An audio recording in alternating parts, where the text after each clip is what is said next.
To live is to suffer. To survive is to find meaning in the suffering, a phrase once uttered by German philosopher Friedrich Nietzsche. In other words, that meaning is a reason to go on when life takes a turn for the worse, and is often found in other people. I didn't realize this until my high school career when I volunteered at a local food pantry. I found that I was very unaware of all the suffering in my community, but that by volunteering at that food pantry, I was benefiting the people by providing them the resources they needed, whether it be hygiene or food, in order to sustain themselves until life took a turn for the better. It's because of this phenomenon I have observed that I believe Texas A&M students should volunteer at their local food pantries to become engaged in the community and help their fellow students suffering from food insecurity. Food insecurity is among the highest among college students and can be alleviated by fellow students through their actions of volunteering, preventing those students from being unable to graduate and allowing them to live the lives they want to live. The importance of food pantry lies in the fact that they directly address food insecurity by providing food to those that visit them. Food insecurity can simply be defined as the inability to obtain enough food. In the U.S. alone, about 12% of U.S. households suffer from food insecurity, with the highest of being slightly above 14. However, when it comes to college students, a study done by Peterson and Freitas found that 25 to 60% of college students suffer from food insecurity. And with this issue being concentrated so much in one group, that group must be given emphasis to help reduce the issue.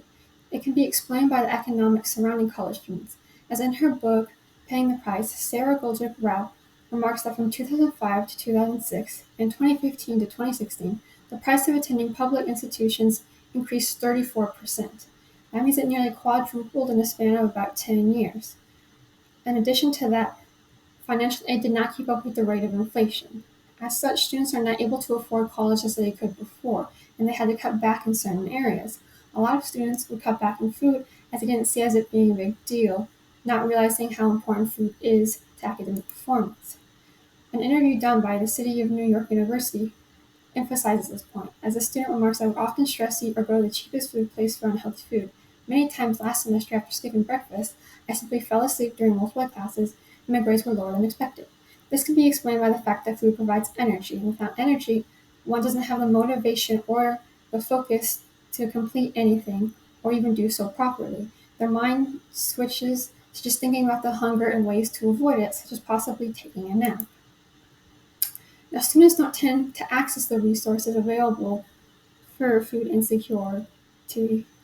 It's because of a stigma they feel, especially around food pantries. This can be explained in two ways. As Lisa Henry, an anthropologist professor, explains that when a student goes off to college, they see themselves as independent, therefore able to take care of themselves. While a senior at the University of Wisconsin-Madison said that she and others felt that asking for help was a sign of weakness.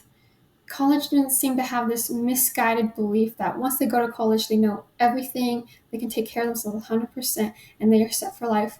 But it simply isn't true, as they haven't had all the experiences necessary to teach them all the lessons they need in order to lead a successful life. One of these lessons is that it is okay to accept help from others. This is where you can come in, by showing that it is okay to ask for help, since people tend to be more responsive to people that they can relate to. So students are volunteering at a food pantry, and the students attending may feel more comfortable going and accessing the resources. In fact, an article called Why Students Don't Access Resources for Food Insecurity interviewed many students, the demographics of which are shown in this table. Those students had two main suggestions. One, they wanted more open discussions around food insecurity. They wanted to be full of respect and understanding. They felt they couldn't talk about food insecurity, which made it taboo, and when something is taboo, people don't want to participate in it as it would hurt their social status and have others look down upon them. With the use of language communication, students can reach an understanding with one another and reassure that they are there to help, not judge. They also wanted to improve the social aspect of food pantries, as they wanted more events and encouragement to bring friends and family. When it comes to events, they either tend to discourage or encourage an activity, and events at a food pantry would encourage people by showing them all the resources available and what the point of them is. While bringing friends and family is important, as people tend to take in the opinions of those around them and hold a great weight to them, as they believe that those people want the best for them, so what they tell them to do or approve of is what they should be doing, such as if they believe it is all right and good to ask for help and attend a food pantry.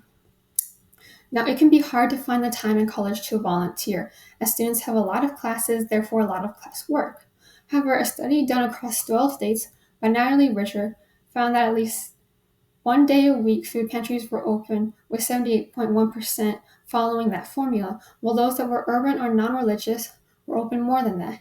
This exclusivity is good for college students, as it means they can plan for the specific day in question. In addition to that, when I personally worked at a food pantry, the shifts would work either morning, afternoon, or evening, so students can specifically plan around any activities classes they have on that specific day. Furthermore, Texas A&M actually has its own food pantry called the 12 Can, as can be seen here.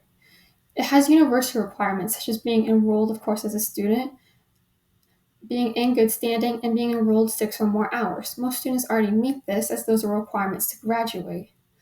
The club itself also has its own requirements, as you must volunteer at least 5 hours a semester, attend events, and attend meetings.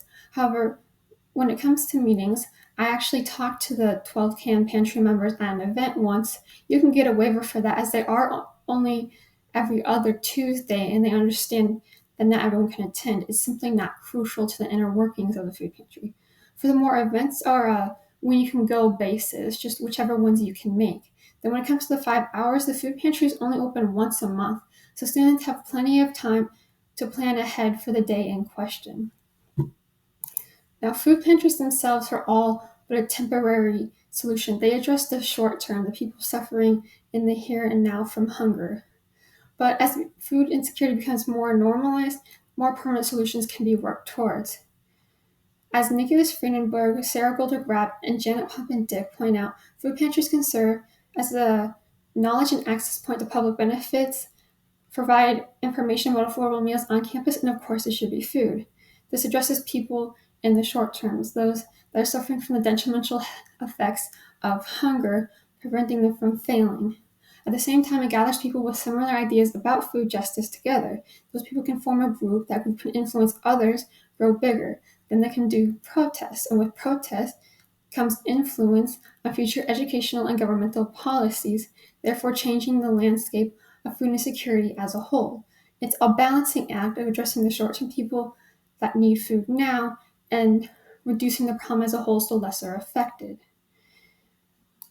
Now, with the simple act of volunteering, not looking at the big picture, or looking at a smaller big picture, there are two paths ahead with your active volunteerism. Either students don't get the help they need, they don't have the energy or the motivation, and they end up failing out as a result.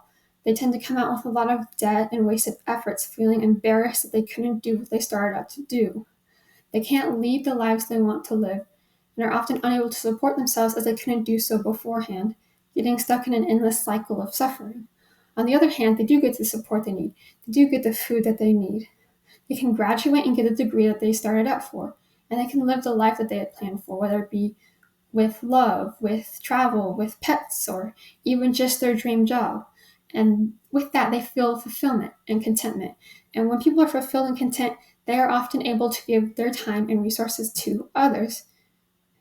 This creates an endless cycle of volunteerism where someone is helped when they are down, and then when they are up, they help those next people that are down.